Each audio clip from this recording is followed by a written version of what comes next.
थाना विष पी महिला आत्महत्या उद्यम गुरुतर अवस्था बुर्ला हस्पिटाल भर्ती प्रथमे देवगढ़ जिला मुख्य चिकित्सालय पर बुर्ला बड़ डाक्तरखाना स्थानांतर कर पुलिस उदासीनता को विरोध कर देवगढ़ आदर्श थाना विष पी महिला आत्महत्या उद्यम कर स्वामी और शाशुघर विरोध में प्रतारणा अभियोग आनी थाना न्याय भिक्षा करते महिला जनक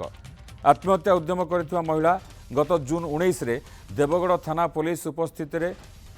झाड़ेश्वर मंदिर में विवाह करते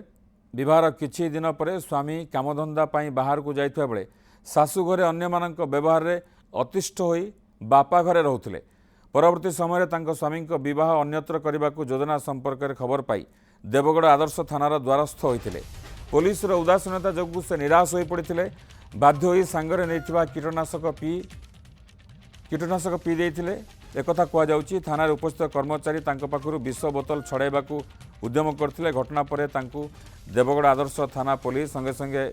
आनी देवगढ़ मुख्य चिकित्सालय भर्ती करथिला मात्र अवस्था गुरुतर हेबारु चिकित्सा करुवा डाक्तर परामर्श क्रमे बुर्ला बड़ डाक्तरखाना स्थानांतर करा जायछि। छोड़ के असली मोर किछ नहीं लेके मो स्वामी छाड़ी के मते पड़े थोड़ा बाहर जीवे को जेड़े मत छाड़ दे मैं ताको छाड़े के केमती रही मैं नहीं पारे बंची ता ढोल गहे के ता बोर किंता को फोन कोना कहला जे मो मार वर्तमान तो प्रति राग टिक अछि तो वर्तमान मासे खंडे रही जे तापर मु जता आसन निजे हम घर को नेबी कि तापर से ता फोन उठेलानी कि ताको नेला नै कि किछि नै तो थाना को आज्ञा 4-5 थर आसीथिला किंतु मैडम माने कहले जे आमे कोन करबु वर्तमान किछि करि पारबु नै तापर से एप्लीकेशन भी देइथिला बोधे जिन तो बुझ न थबार माने कि किछि साइज जेतु देखो न्याय देलेनी न्याय मिललानी तो से स्टेप ता नै छै। प्रथमे प्रेम तापर प्रतारणा